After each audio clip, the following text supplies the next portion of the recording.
Oleh sebab itu, mari para habib untuk berani ya tes DNA bersama-sama. Kalau mungkin ya nggak berani, ya islah saja. Kita berdamailah, kita berdamai. Cuma ada syaratnya.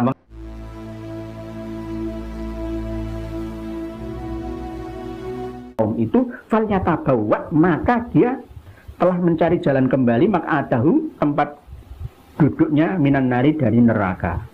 Akhrajahu, hadis ini dikeluarkan oleh Al-Bukhari, Imam Bukhari, nomor hadis 4508. Wa Muslim, dan hadisnya Imam Muslim, nomor hadis 61. Jadi jangan main-main loh ya, jangan main-main.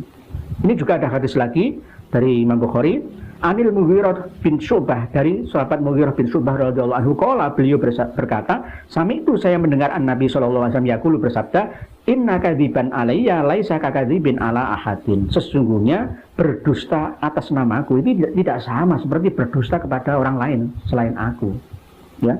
Man kadzaba alayya muta'ammidan falyatabawa maq'adahu minan nar. Barang siapa berdusta atas namaku, menipu orang lain mengatasnamakan dzurriyyah Nabi, cucu Nabi, darah Nabi, ahli bait Nabi dengan cara sengaja, maka dia telah memilih jalannya, tempat duduknya, tempat kembalinya di neraka, alias kehidupan yang sengsara, merana, susah, gundah, gelisah, payah, kesedihan, kesakitan di dunianya sampai di akhiratnya. Oleh sebab itu, mari para habib untuk berani ya tes DNA bersama-sama.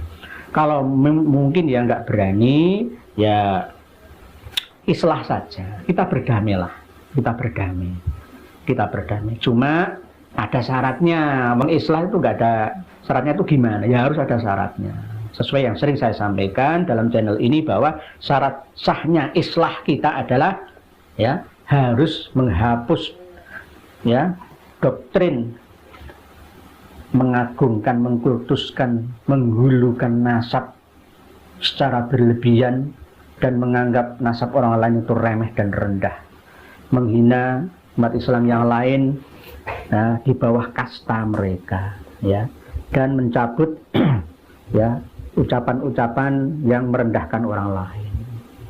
Berkata yang baik, jika tidak mampu diam saja, ya.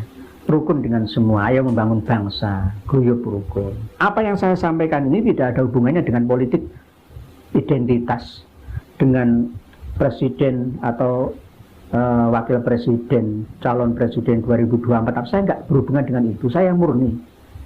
Saya menyampaikan ini demi untuk mendidik bangsa pribumi kita ini, umat Islam khususnya, untuk bangkit cerdas merdeka dari segala macam penindasan dan ya penjajahan.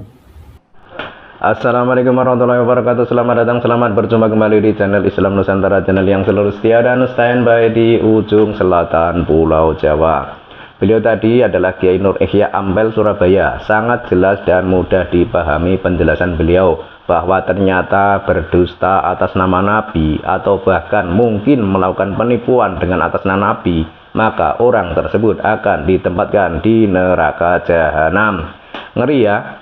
Memang yang namanya berdusta atau berbohong itu adalah dosa, apalagi sampai berani mengatasnamakan dzurriyyah atau keturunan Kanjeng Nabi untuk mendapatkan keuntungan, baik harta, jabatan, atau apapun itu. Dan lebih lanjut lagi, Kiai Ihya juga menghimbau kepada para habib agar berani melakukan tes DNA. Tujuannya apa? Ya agar semuanya jelas, agar semua terang benderang, tidak ada yang disembunyikan. Sebab dengan melakukan tes DNA, orang bisa dilacak siapa jalur bapak atau ibunya, siapa jalur kakek atau neneknya, hingga naik ke atas menuju Rasulullah. Jika tes DNA itu nanti terbukti tersambung kepada Rasulullah, ya berarti keturunan Rasulullah. Tapi kalau setelah tes DNA ternyata hasilnya tidak tersambung kepada Rasulullah, ya mau nggak mau, meskipun pahit, harus diterima kenyataan itu. Dan harus tetap bersyukur siapapun jalur nasab atau nenek moyang kita. Sebab kita juga tidak bisa memilih atau menentukan lewat jalur siapa kita akan lahir ke dunia. Semua adalah urusan dan ketetapan Tuhan. Dan semua harus siap menerima semua itu bagaimanapun hasilnya. Dan salah satu sifat pemberani adalah berani mengakui kenyataan yang ada. Namun lebih lanjut, Kiai Nur Ihya juga mengatakan, kalau misal para habaib itu tidak berani melakukan tes DNA, ya sebaiknya islah atau damai saja. Namun ada syaratnya. Apa syaratnya? Yakni yang pertama harus menghapus doktrin mengagungkan atau mengkultuskan nasab secara berlebihan serta menganggap nasab orang lain lebih rendah. Doktrin itu harus dihapuskan. Bagaimana caranya? Ya sulit melakukan semua itu. Pekerjaan yang tidak mudah. Ini harus melibatkan semua elemen, baik dari habaib maupun dari para kiai di Nusantara yang paham dan berani membahas masalah nasab. Dan mungkin juga butuh waktu lama. Namun jika sekiranya para habib di Indonesia juga tidak bisa memenuhi syarat itu, ya sebaiknya melakukan tes DNA saja. Kalau menurut Anda bagaimana?